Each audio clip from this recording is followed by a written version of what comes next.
एक पोएट्री है। आप में से कितने लोग सिगरेट पीते हैं? हाथ उठाइए। जानबूझ के कोई नहीं उठा रहा है। अच्छा, तो देखिए, मैं दो चीज़ें आपको दिखाऊंगा। एक, जो हमारी नई पीढ़ी जो है सिगरेट से जुड़ी हुई होती है, तो सिगरेट में भी रोमांस होता है। साहिर लुधियानवी साहब ने बहुत पहले एक लिखा था कि मैं जिंदगी का साथ निभाता चला गया। उसके बाद फिर मुझे कोई इधर के दशकों में बॉलीवुड में कुछ सिगरेट और रोमांस दिखाई नहीं दिया है।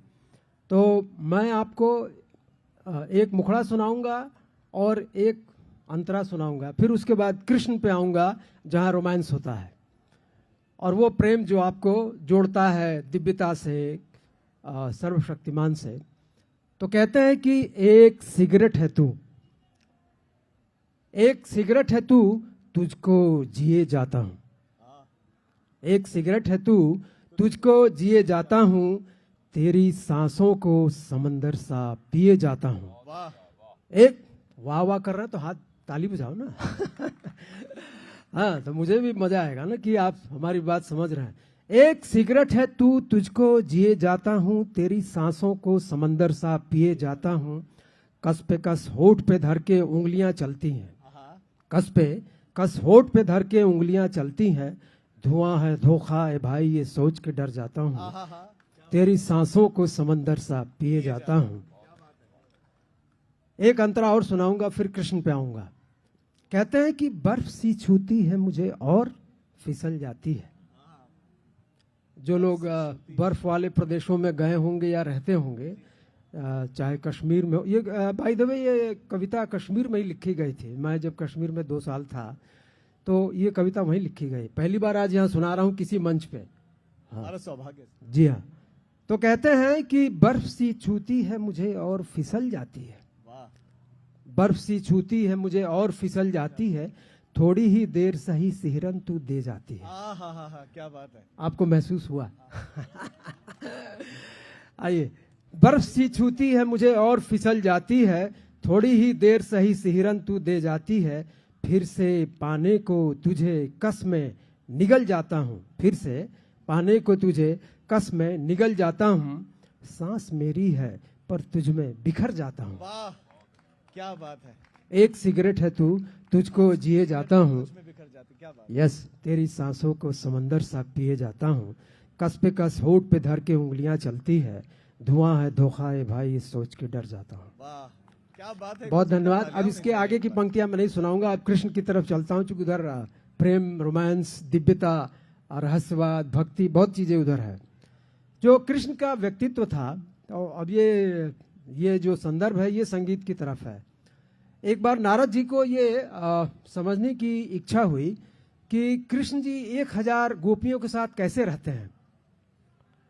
तो वो पहुंचे एक बार जहां कृष्ण रहते थे, और वो अलग अलग घरों में गए। तो उन्होंने देखा कि कहीं कृष्ण जी भक्ति की बात कर रहे हैं, तो कहीं धर्म की बात कर रहे हैं, कहीं मोक्ष की बात कर रहे हैं, और कहीं काम की बात कर रहे हैं। अब इसमें लंबी चीजें चौड़ी बहुत देर तक व्याख्यान हो सकता है, मैं संदर्भ को छोटा करता हूं।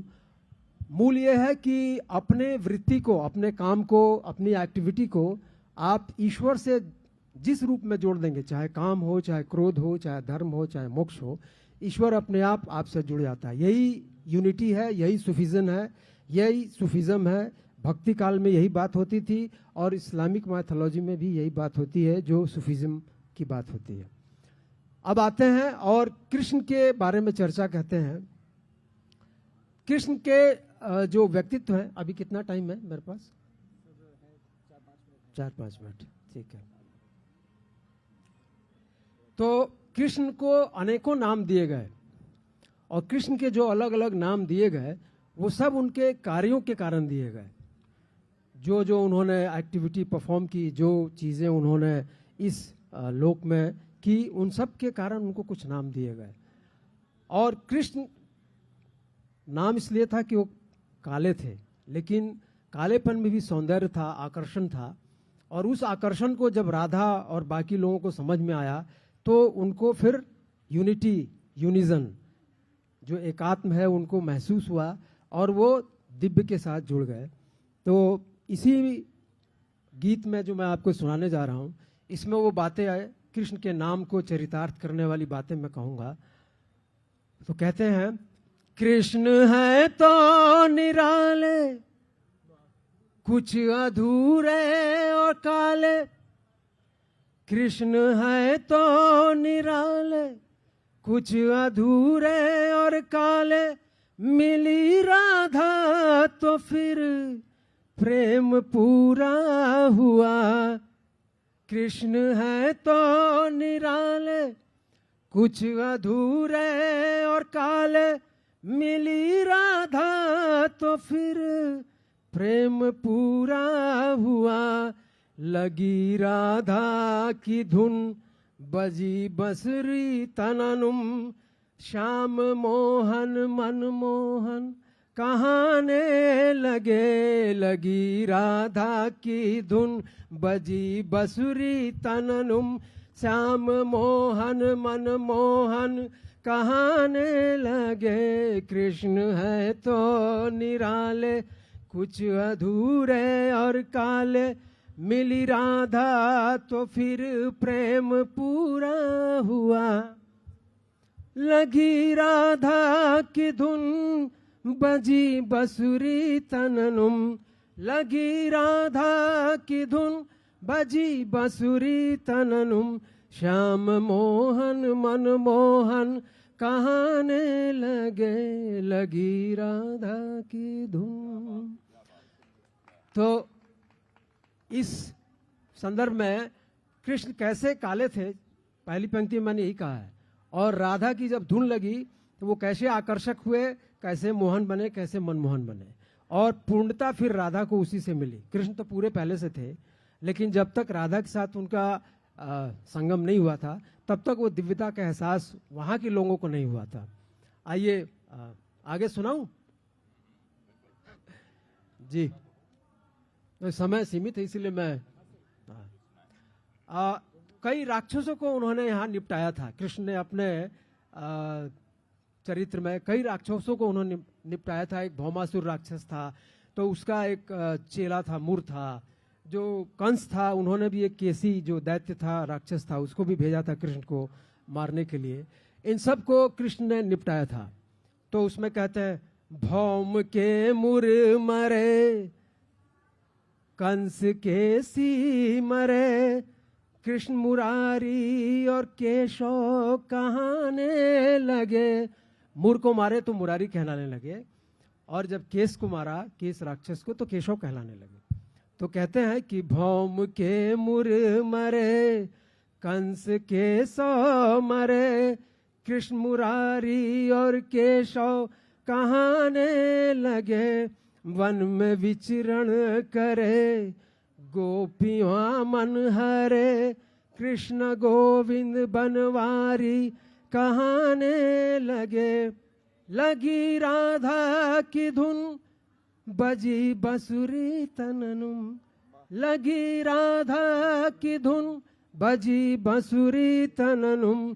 श्याम मोहन मनमोहन कहाने लगे। लगी राधा की धुन, बजी बंसुरी तननुम। कृष्ण मोहन मनमोहन कहाने लगे। लगी राधा की धुन। बहुत धन्यवाद। एक और अंतरा है, और इसमें जो रोमांस है वो देखिए, रोमांस से फिर कृष्ण का नाम कहाँ पहुंचता है।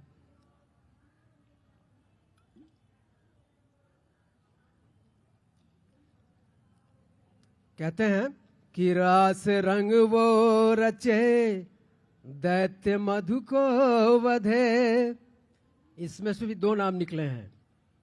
रास रंग को रचे, दैत्य मधु को वधे।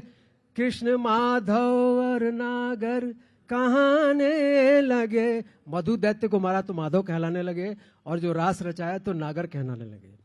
रास रंग वो रचे, दैत्य मधु को वधे। कृष्ण माधव नागर कहाने लगे।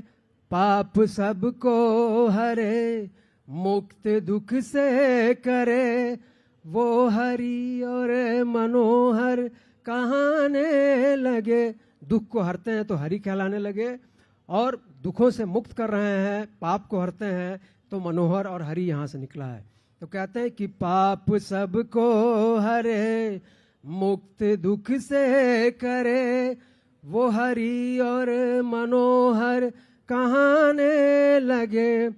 लगी राधा की धुन, बजी बंसुरी तननुम, लगी राधा की धुन, बजी बंसुरी तननुम, श्याम मोहन मन मोहन कहाने लगे। कृष्ण है तो निराले, कुछ अधूरे और काले, लगी राधा की धुन, बजी बंसुरी तननुम, राधा की धुन। जोरदार तालियां एक बार फिर से। बहुत धन्यवाद।